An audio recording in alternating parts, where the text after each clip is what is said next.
Welcome to the Everyday Sunday Podcast, a weekly podcast where we dive deeper into the biblical points from our Sunday teachings at Living Waters Fellowship in Bend, Oregon. I'm Greg Stone, the pastor at Living Waters. And I'm Max Cordell, co-host of the Everyday Sunday Podcast. Today we're going over, well, not last Sunday's, but the previous Sunday's teaching because we took a week break. Back to the Future Part 2 from Daniel chapter 9, verse 27. You can watch the sermon, and if you'd like, grab all of my sermon notes for your own personal study and review by going to livingwatersoregon.com.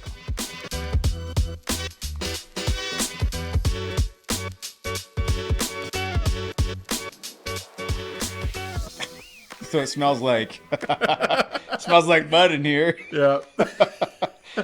We are currently in my hollow shell office. The sheetrock is up.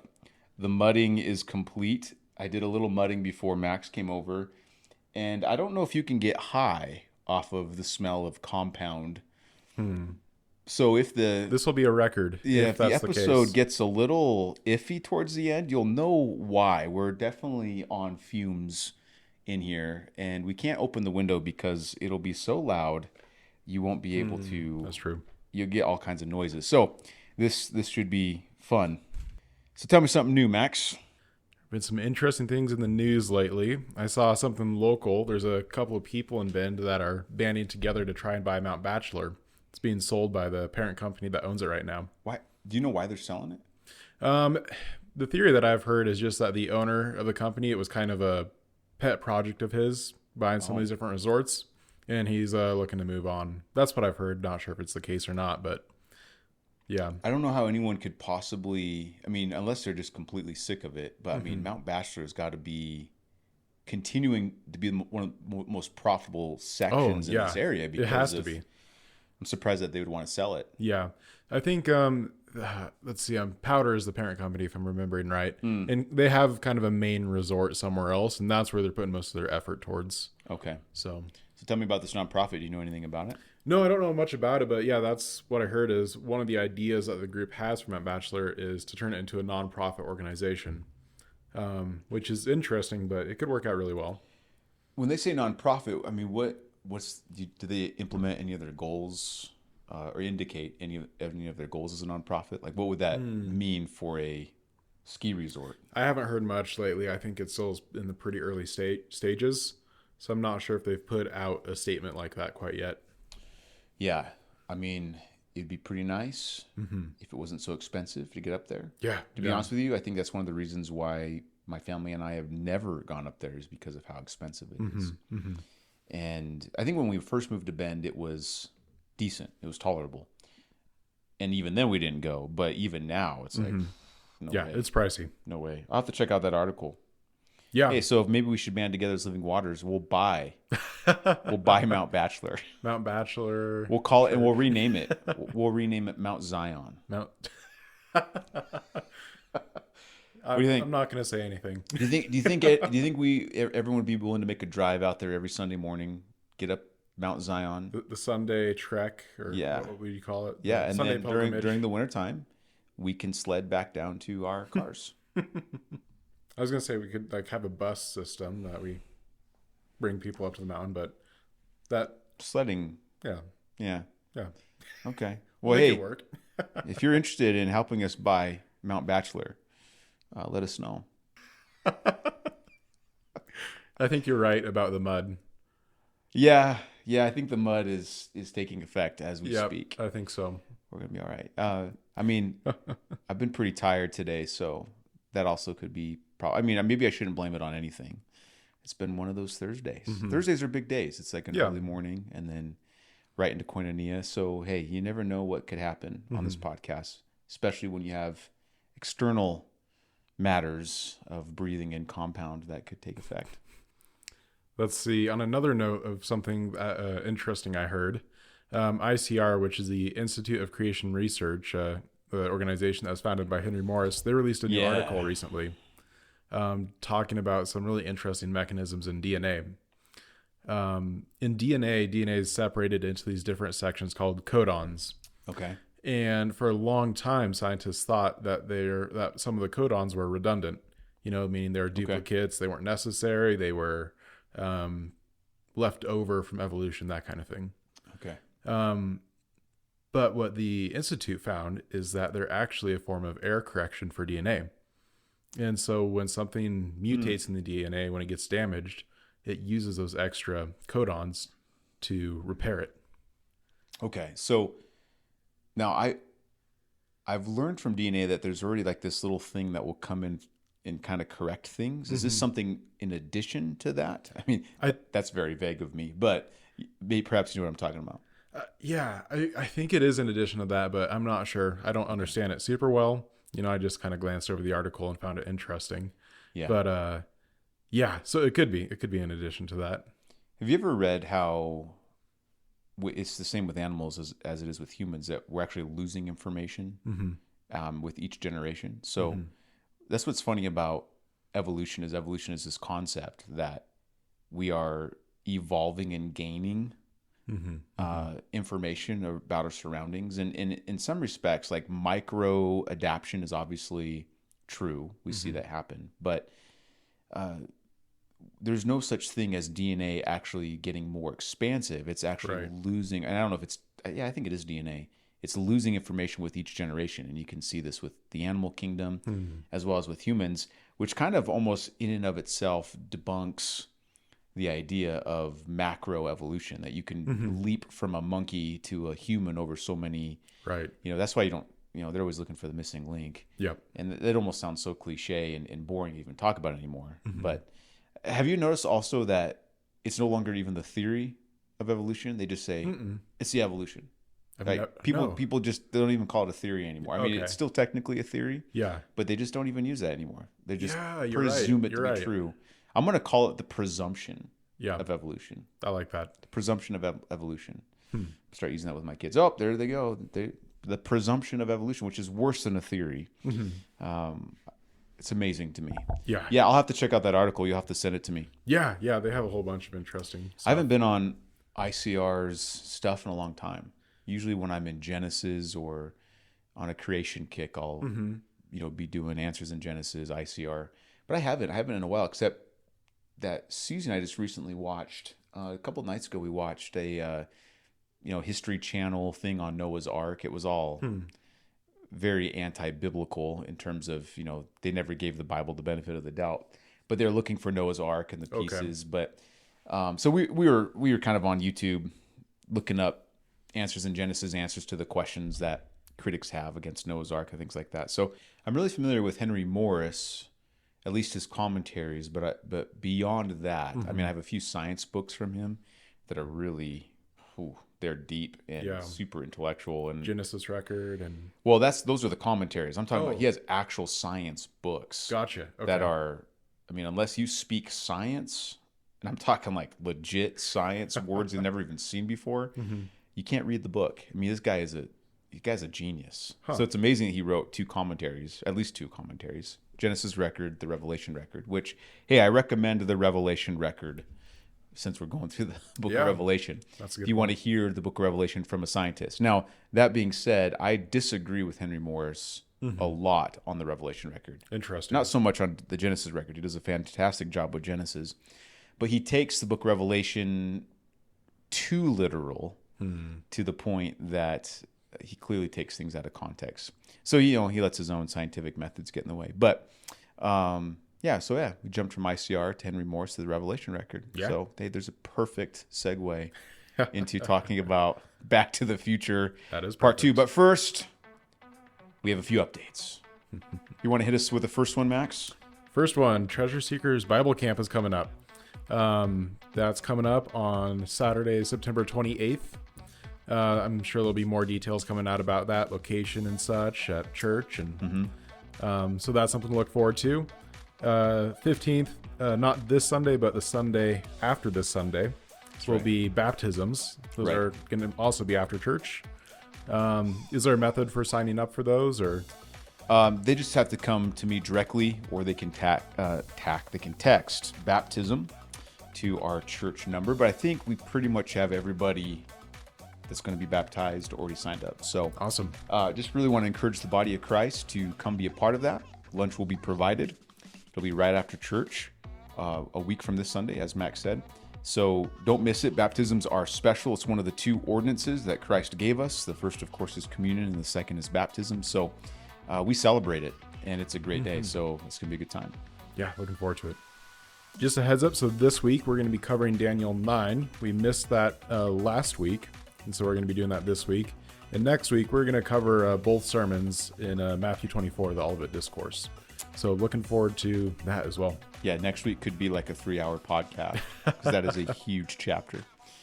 So get ready. It could be extended. We could make up for the week that we missed.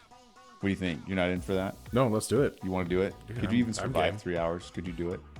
Yeah. You could do it. I believe you. On the condition of cold brew, I'd say. Yeah. Okay. I think you're right. Which I haven't made cold brew for a couple weeks now. Actually, I don't have any. I'm sorry.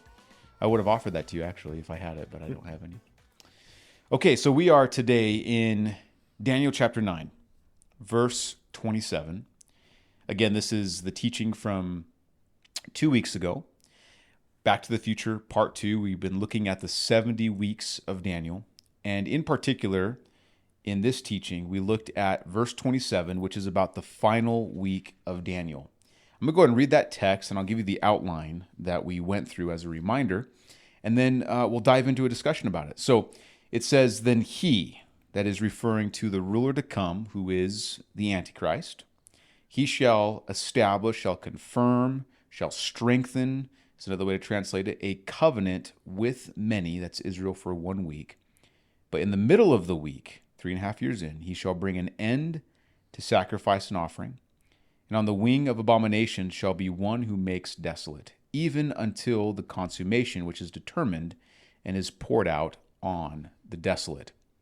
Okay, so our 3-part outline for this teaching was, number 1, the final week of Daniel starts with a treaty. We see that in the very first stanza, or the first line of the stanza.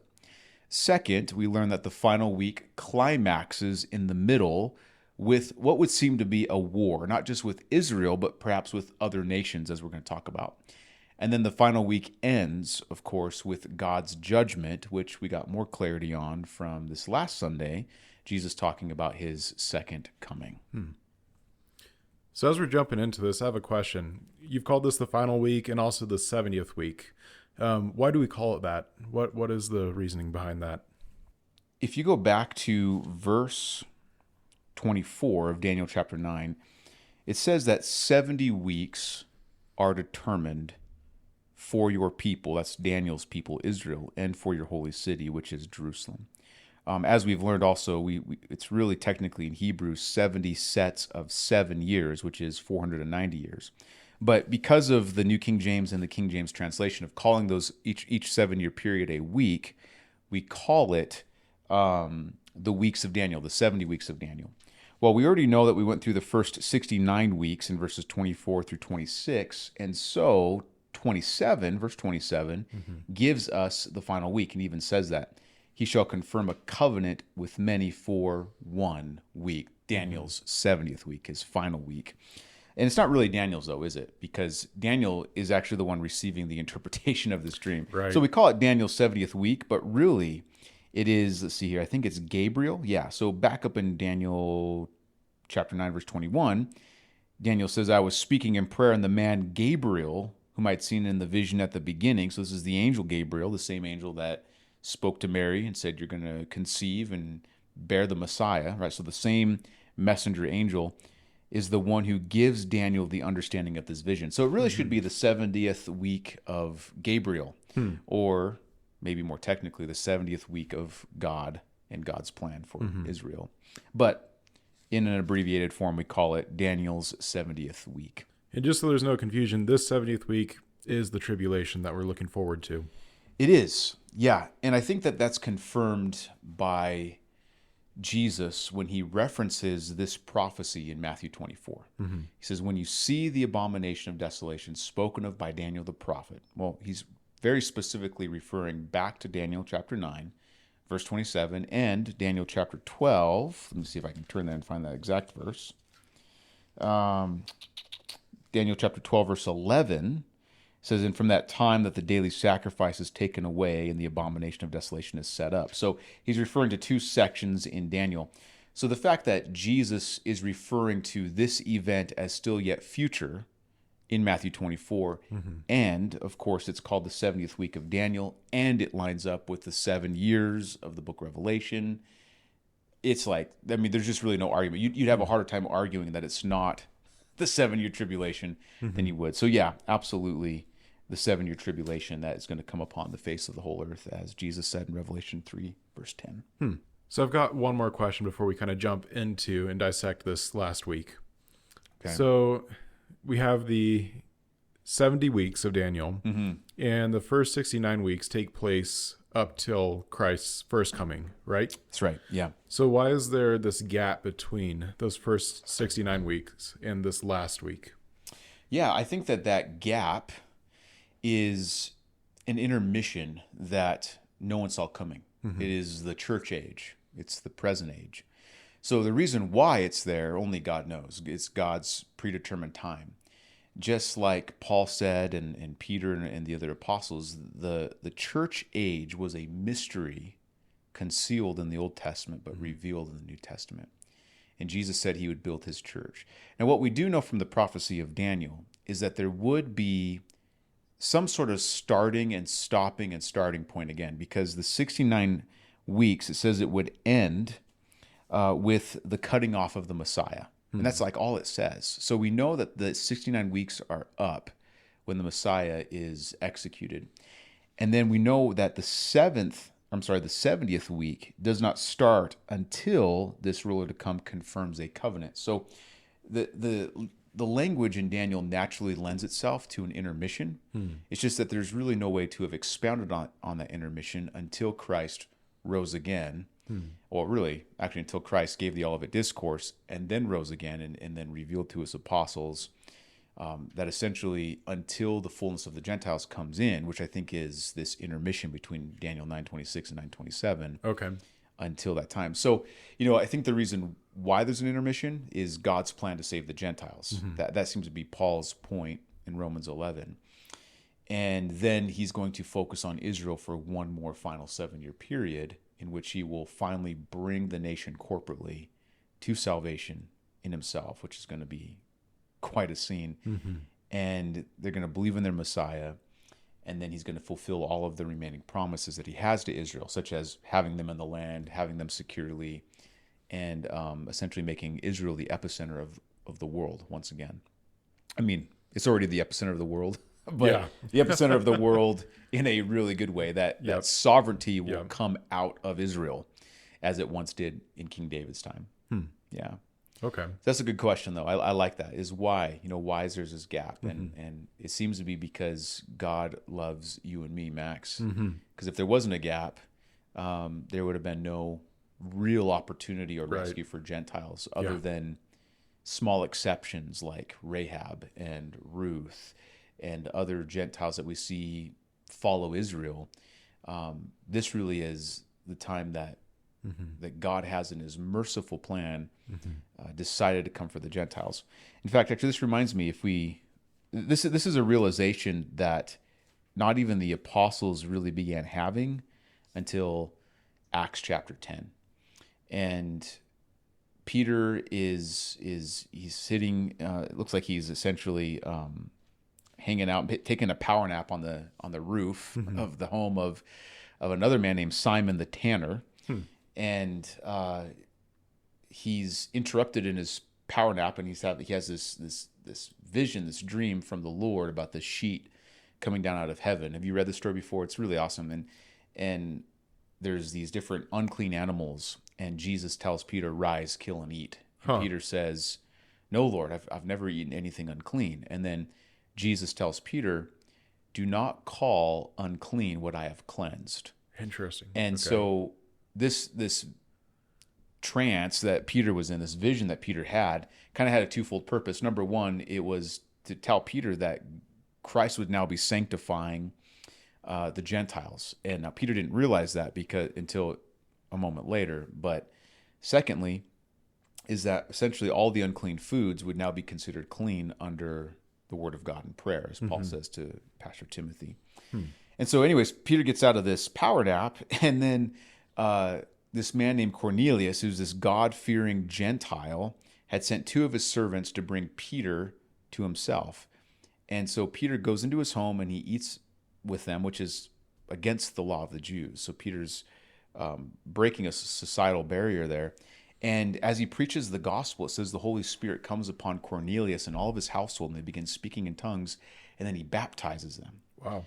And so then Peter's like, okay, this is crazy. Some Gentiles just gave their life to Christ. Peter and all the apostles at this point still thought of Christianity as completely Jewish. This was not God saves the world kind of thing. I mean, I think if they had thought about it a little bit longer, they'd realize that God is, of course, reaching out to the world. But they still had a very Jewish mentality toward the gospel. And so when Peter saw that, he was kind of blown away. And so this gets brought up at the Jerusalem Council in Acts chapter 15. And in Acts chapter 15, they begin to discuss, well, what do we do with the Gentiles? Do we make them follow the law of Moses? Do we make them keep the Sabbath? Do we make them, and they kind of go through the list of what Jews do. And Paul the apostle just gets done church planting in a bunch of Gentile areas. He's like, hey, listen, the Gentiles are getting saved like crazy right now.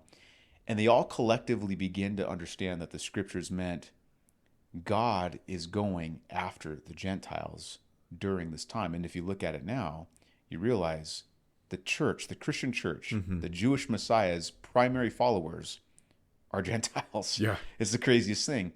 That is the intermission period between Daniel 9:26 and Daniel 9:27 is God is pursuing us. We're so blessed. Dude, it's crazy. And so this is something that Paul realized in his presentation of the gospel in the book of Romans, and that's why he highlights it. Yeah, in fact, God's pursuit of the Gentiles is so aggressive right now that Paul even had to say in Romans, has God cast away his people Israel? I mean, if you think about that, why would Paul even have to say that? It's because God is so aggressively pursuing the Gentiles, and the Gentiles are coming to Christ in droves while the Jews are not. It lends itself to think, did God cast them away? And Paul has to correct that. No, he hasn't cast them away. Right. He still has a plan for them. It's just right now there's a fullness of the Gentiles still to come in. So it just shows you the heart of God. So for the first, we'll say 2,000 years since Abraham, his focus was on Israel. And now for the last 2,000 years, his focus has been on the Gentiles. It's kind of interesting how that's timed out. And I hope that means we're really close to the rapture, because we're looking at about the same amount of time period when it comes down to that.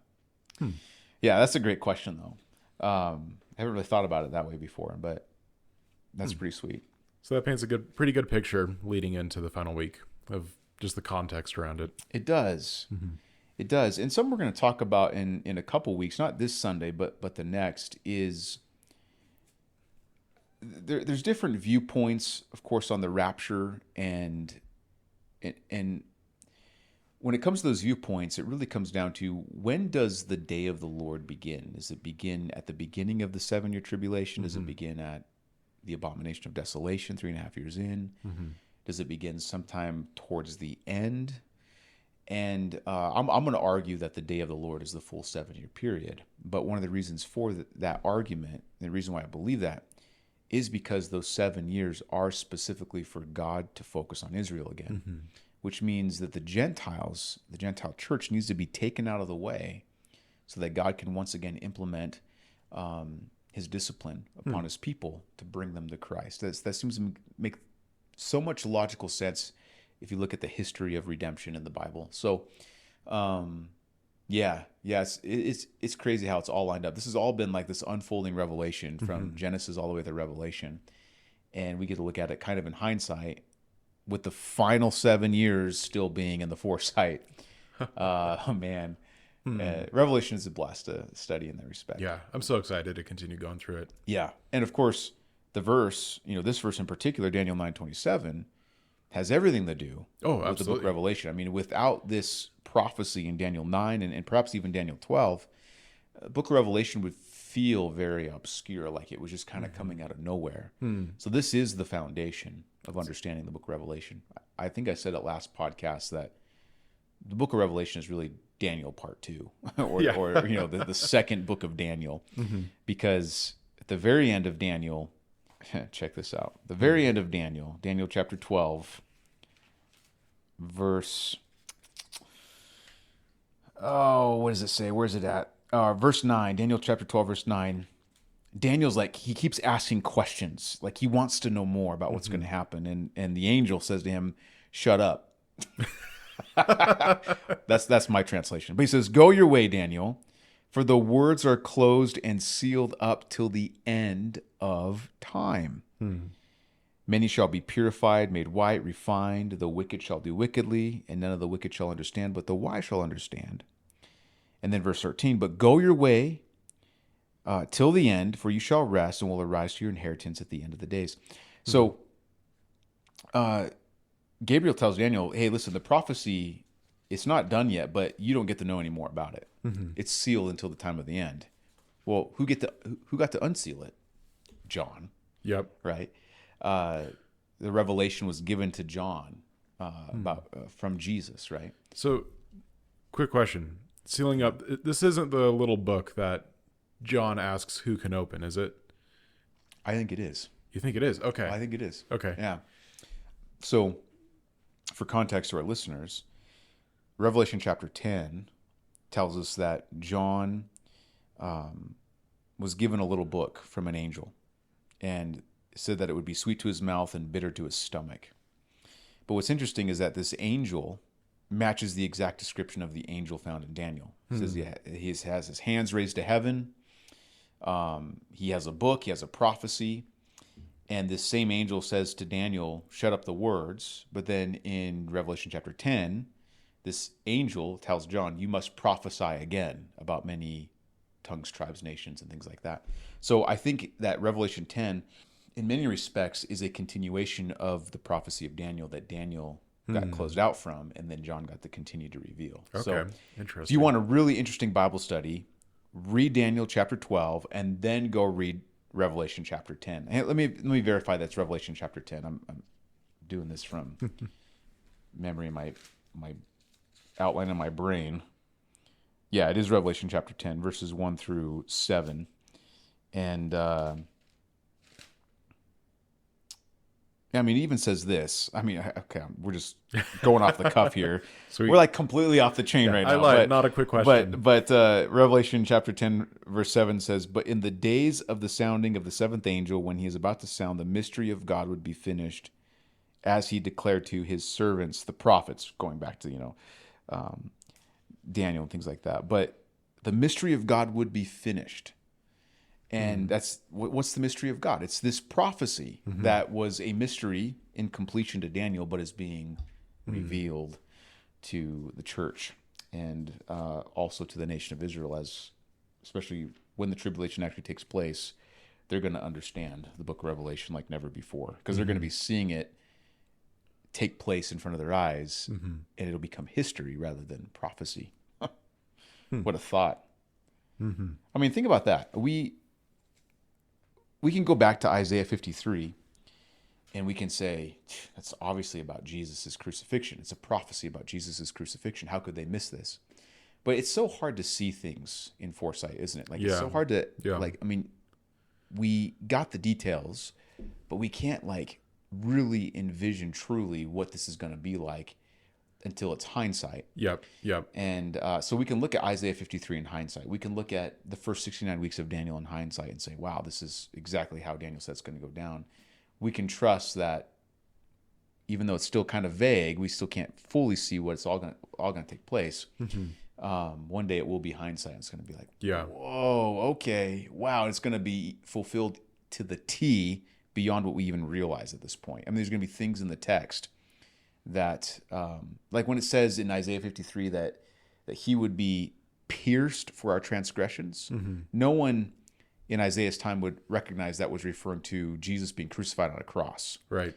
But we can look at that hindsight and be like, whoa. Yeah. Like, that's Jesus being crucified on the cross. So I think there's going to be things in Daniel 9:27 and the book of Revelation where it's like, I don't really know what that's about. We know he's going to be this or this is going to happen. But then when we look at it hindsight, we're like, whoa. Yeah. Whoa. Like, there's going to be real specific details that we just completely overlooked because we have no idea. No idea. So let's talk about going back to the prophecy. Have we even talked about, I guess we have talked about Daniel 9:27 technically. We've kind of been going around with some fun questions. Yeah. Let's talk about our first point, though. Okay. It says the first point from this teaching was that the final week of Daniel starts with a treaty. Okay. Okay, and this is a treaty that we learn comes by this one who is a ruler to come. And this ruler to come, in context, either comes from Rome or is Roman himself, because it is his people that trample underfoot the city and the sanctuary, according to verse 26. Okay, we know that was the Romans. So interesting. So he's going to have some sort of Roman-likeness to him, whether that's ethnically, or maybe he's just a ruler of the nation, of some sort of Roman nation at that point.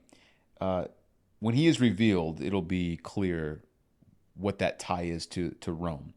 But it says he will confirm a covenant, or another translation might be strengthen a treaty with many, referring back to Israel, for 1 week. That is 1 7-year period.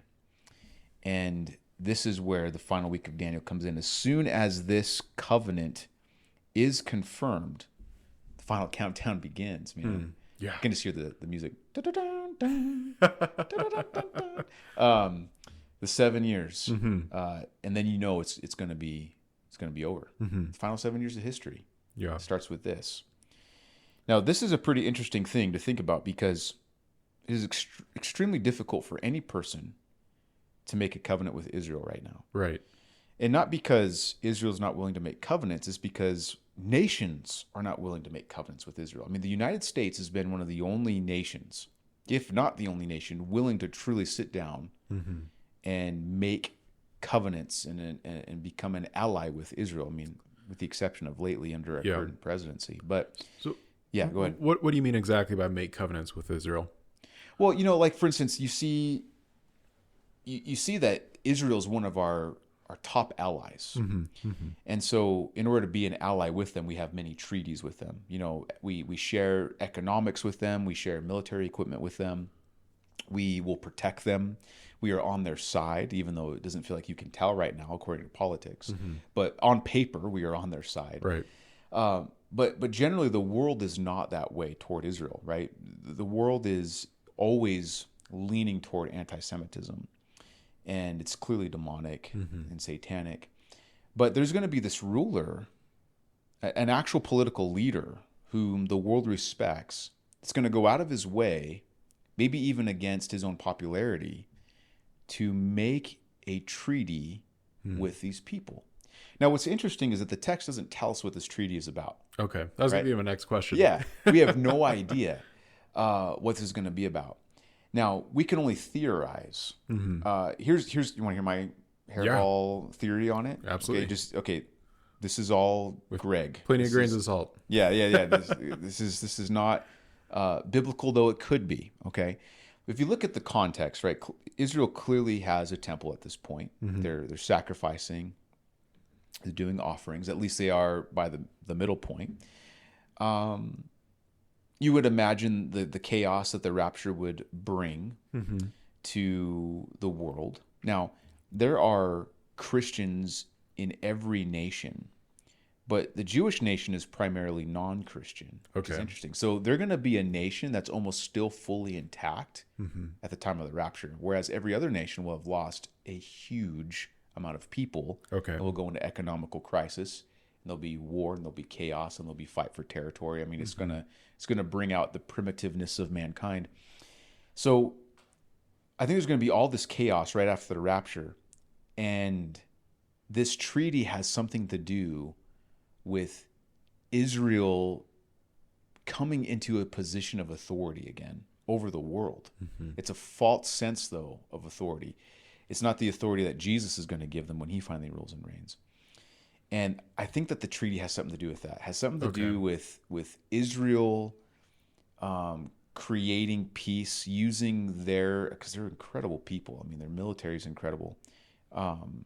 It's going to be something like that. And it's also going to protect them from other nations trying to come in and take over them, because there's going to be huge power shifts after the rapture. The only place that there won't be a power shift is in Israel. Israel will still be fully intact. And so it has to do something with that. Now, the second thing I think it has to do with is the temple. I don't think, there's always this talk about, Israel being able to build the temple again, but we're not even really truly close to that happening. Okay, I interesting. don't really think we are. I mean, at least not in our time, in the sense of like, I think we'll be raptured before that happens. Okay. I think that the true talks of the temple will take place at this treaty. And I think it will be built in the first year or two of the tribulation of sorts by this antichrist. And then he will violate that same temple, obviously, halfway through. So anyways, I think it has a lot to do with that. It's going to be a covenant that helps maintain the nation of Israel in their land. I don't know why they'd be interested in any other covenant than that. And a covenant that gives them some sense of supremacy in that area for sure, if not in other areas of the world. So, but I think what's important to note is that whatever the covenant is, it's not going to be any old covenant. It is going to be clearly a covenant that the world and the nation of Israel have never seen before. Interesting. For Israel, right? Because plenty of covenants have been made, and perhaps plenty of 7-year covenants have been made for all we know. This is a very specific 7-year covenant that will be part of Israel. So with this covenant, you mentioned a confederation of 10 kings. What role do they play in this? Yeah. Oh, that's a big question. This is kind of I think this is an overlooked detail in end time prophecy that a lot of people don't, I think, see in the picture. But I think, so, I think it's been kind of ruined by Left Behind series and other things that, and I get it. It's like, for storytelling, it's more appealing to think that there's just this one guy that comes to power immediately and he just kind of, boom, he just kind of goes. But what we learned from the book of Daniel is that, and actually we learned this from the book of Revelation as well, that the Antichrist will not come immediately to power as the one world leader. It doesn't seem like he comes to that power until the middle point. So there's going to be this confederation of 10 kings, according to the book of Daniel and according to the book of Revelation, that will establish a sense of security, economy, all that stuff in the world.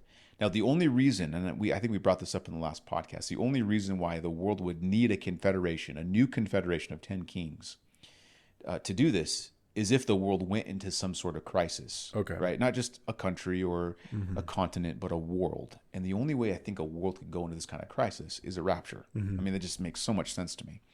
I'm happy to be wrong about that, but a lot of things line up for it. Yeah, a lot of things line up for it.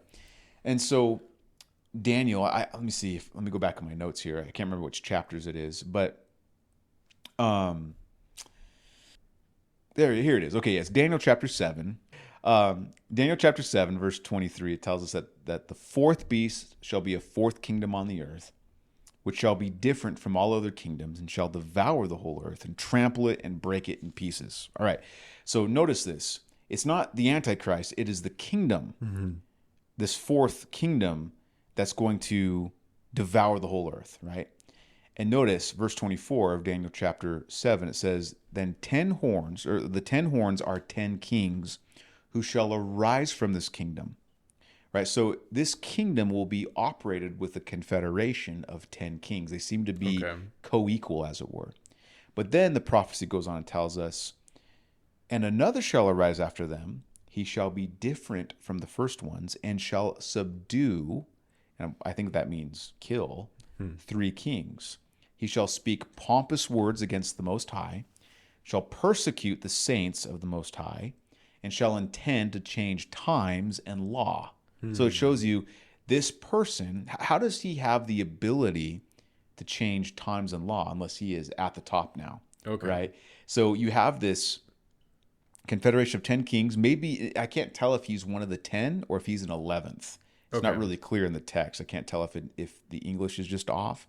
But he's going to take over 3, and then we learn from Revelation, I think it's chapter 13, that, and it refers back to this prophecy in Daniel 7, that the kings of the earth, the horns, they're going to give their authority to the beast. Okay, so he does something here He wars and he schemes his way to the top. We know that he is, according to the book of Revelation, we know that he's injured almost fatally, but then he comes back, he recovers. Some have even said that this is a counterfeit resurrection. Oh, right. So I've heard that theory before, that, the Antichrist is literally the Antichrist. He does everything that Jesus did in a counterfeit way. Right. And so I think there's even a section, I can't remember which verse it is in Revelation, it says that the beast that was mortally wounded was not and then is again. And so there's this sense of a false resurrection. So it's interesting how, it's really bizarre. It's wild how much symbolism in Revelation is really a corrupted version of God's plan. Oh, yeah. Yeah. Absolutely. Absolutely. And so then, the prophecy in Daniel 7 goes on to tell us that he speaks pompous words against the Most High. He shall persecute the saints of the Most High, which, of course, in the context of Daniel, is the nation of Israel. I think I already read that verse. Then the saints shall be given into his hand for a time and times and half a time, which we know is 3.5 years.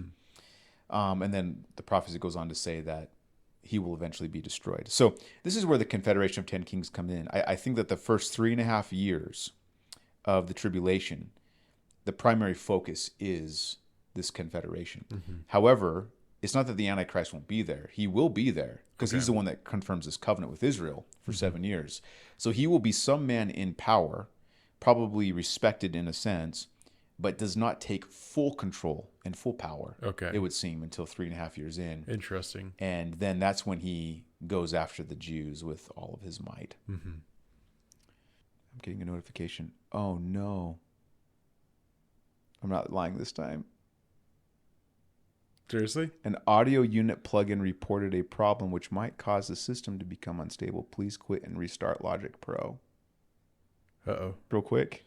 Testing, 1, 2, 3. Okay, testing. okay, we're good. We are back on. We thought we lost all of our audio there for a second because I had this scary. error recording on. Okay, it doesn't matter anymore. But I thought we lost everything we just said.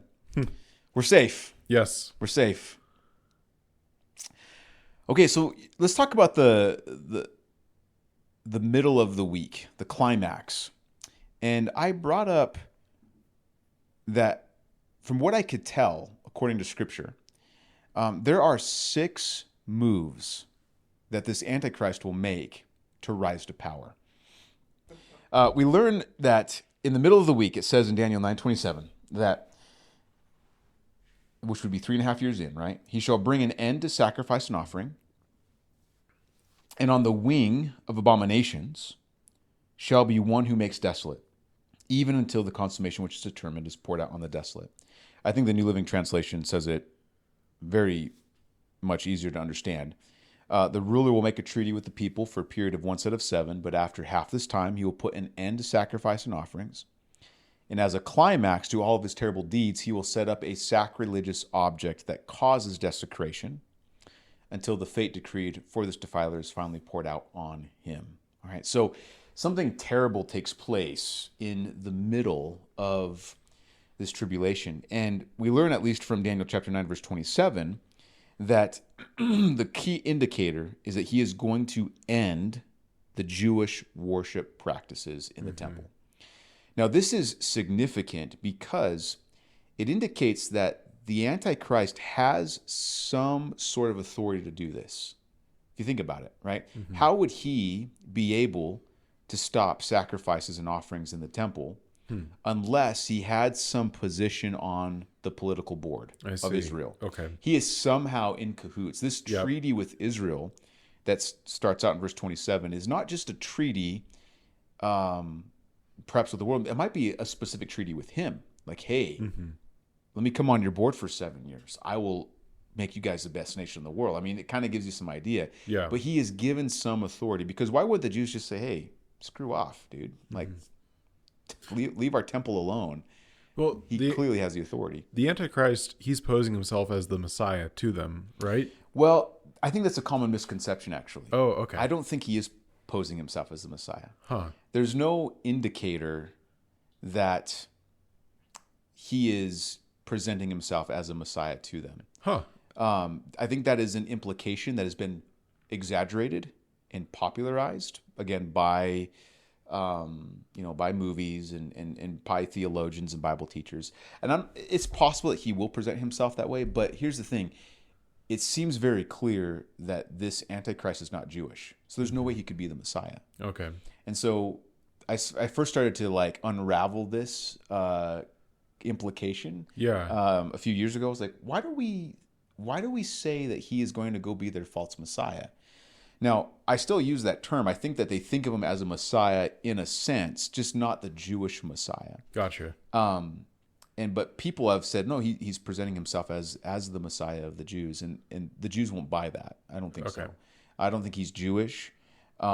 He's a political leader with the Confederation of 10. He's on the board.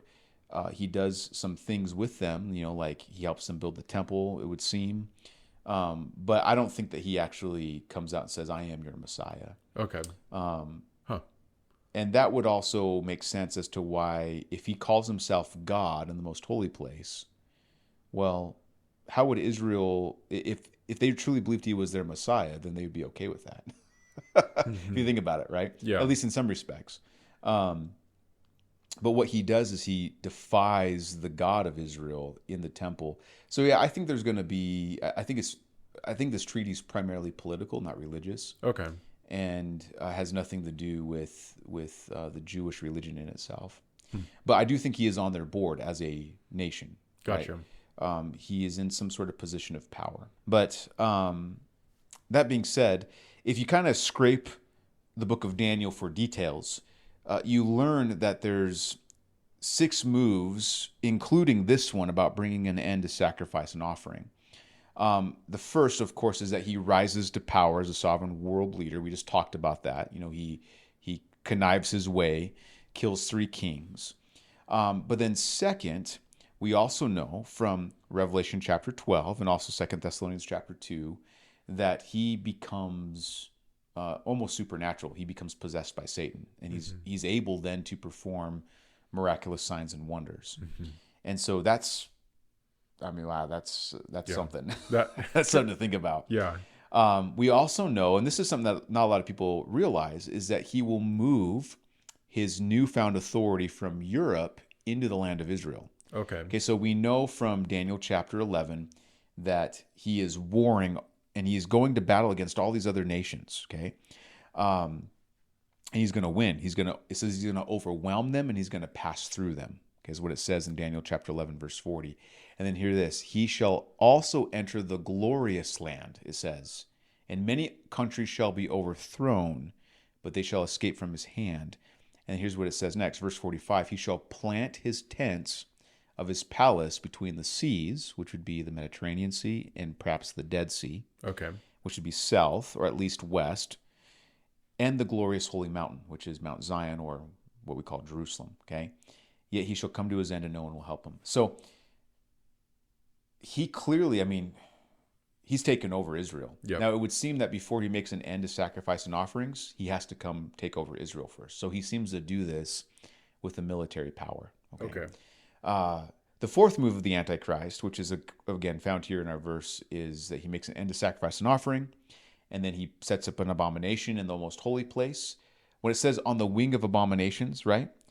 On the wing of abomination shall be one who makes desolate. Some people think that that word wing means like the furthest wing of the temple, which would be the most holy place. We don't really know what that phrase means, though, on the wing of abominations. It's kind of this interesting Jewish paraphrase that we've lost translation for. So we don't know what that means. We know what the whole idea of it means, but we don't know like what the actual paraphrase is referring to. So on the tip of the wing, whatever that means, we're not sure. But then we also know that the final move of the Antichrist is that he is going to severely persecute Israel in an unprecedented way. He will be Hitler 2.0, as I said during that teaching, and he'll make the first Hitler look like a warm up because he's going to be so awful and so swift. It's going to be. It's going to be truly unprecedented, not only for Israel, but for anybody to watch and to witness this happen. And something that occurred to me, we just taught Matthew 24 this last Sunday, There's nowhere in the Gospel of Daniel. You could call it the Gospel of Daniel. There's those fumes again. There's nowhere in the book of Daniel that it gives any warning that Israel should run. Really? Yeah, it just says that that the saints will be given into his hand. Okay. Which means that Israel, generally speaking, after the abomination of desolation, will have no power to defend themselves. Okay. And they will lose. Like, they will absolutely lose. It's not until Jesus, and I love his pastor's heart, it's Jesus who tells the Jews to run. Yeah. Right? So without the Olivet Discourse, the Jews might be tempted to defend themselves. Interesting. Okay. And think about what is Israel's number one motto, military motto? Do you know it? We have the right to what? Defend ourselves. Okay. And why? Because they are a country that has maintained their plot of land, not just miraculously by God's grace, but also because they are incredible defenders. Mm-hmm. And they will defend that land like nothing else. You will not get the Israeli army to ever give up. I mean, they've proven it since 1948 when they first became a nation in the Jerusalem War, the 70 War, all that stuff. They're not going to give up that land. Right. Unless somebody that they recently believed in, their true Messiah, Jesus, said, run. That's interesting. Yeah. The Jews don't run. Not the current generation of Jews. They don't run.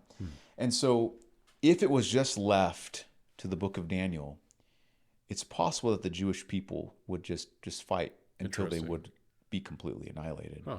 This is getting into some questions I have for the Olivet Discourse. I'll save them for next week. Yeah. I'm looking forward to that discussion. Okay, yeah, that's going to be a lot of fun.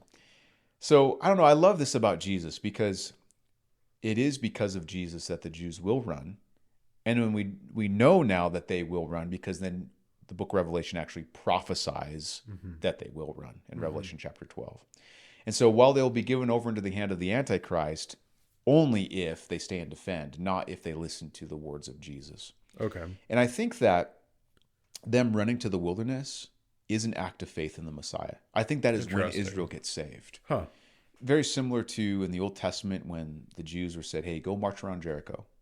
That action was an act of faith. When Rahab hid the two spies, it was her act of faith, according to Hebrews chapter 11. I think that this is their act of faith in believing in the gospel of Jesus Christ, because they're listening to Christ's words.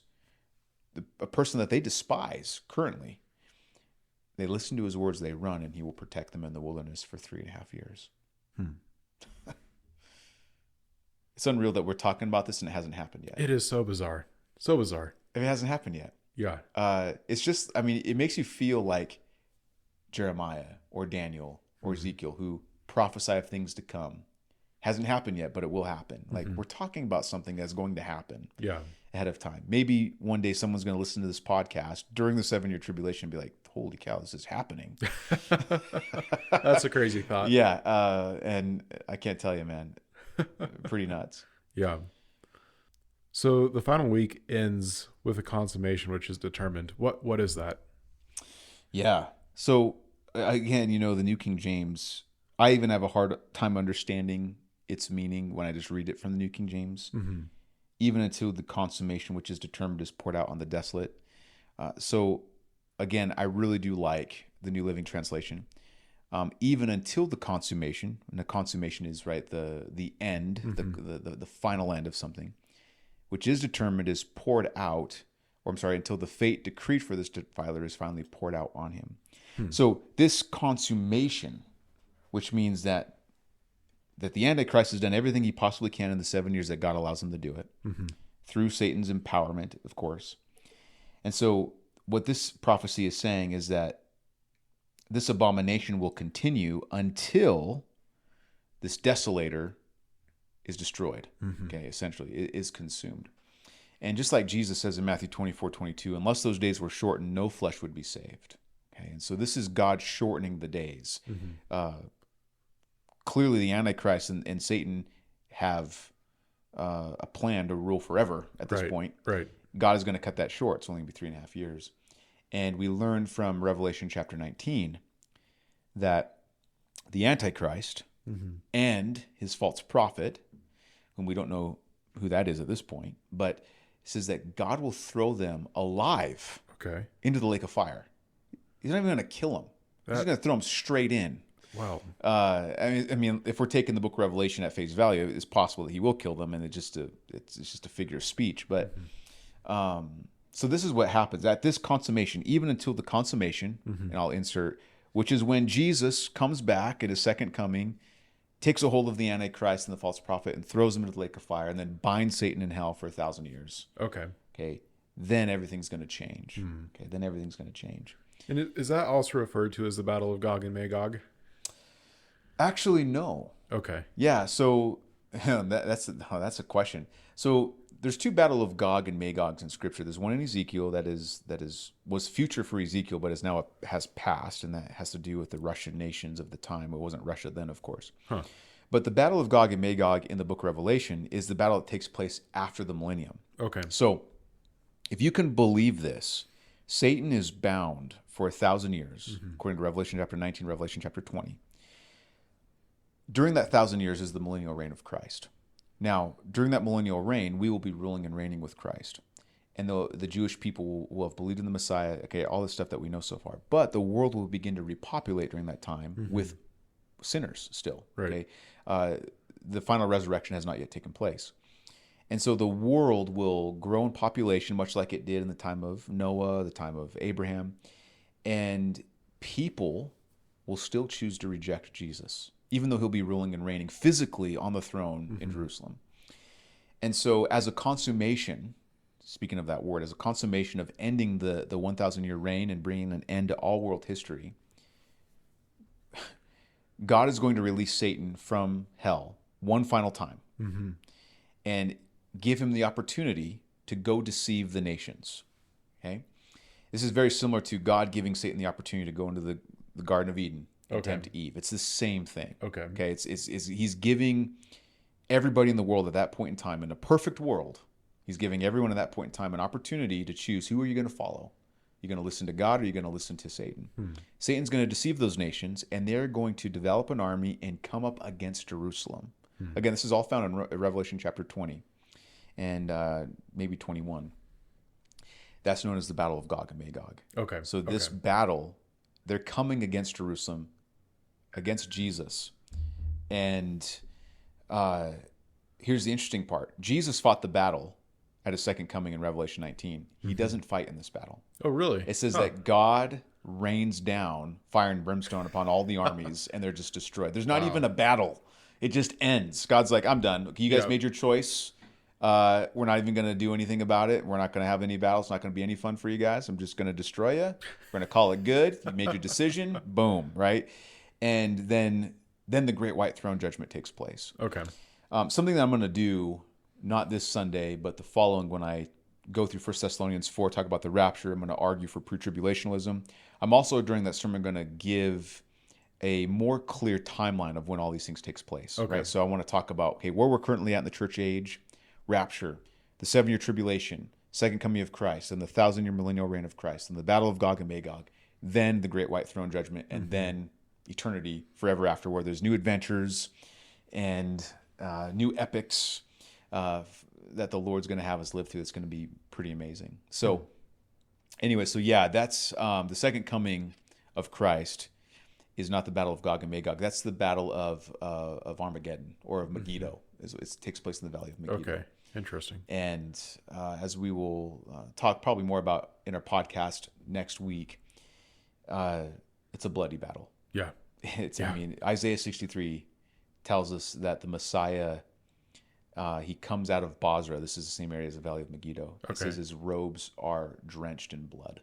Wow. From battle. Wow. And it says that he did it by himself. It's I got to read it. It's a great way to close it. If you want to talk about probably the most epic Old Testament verse about Jesus ever, it's this. Listen to this, okay?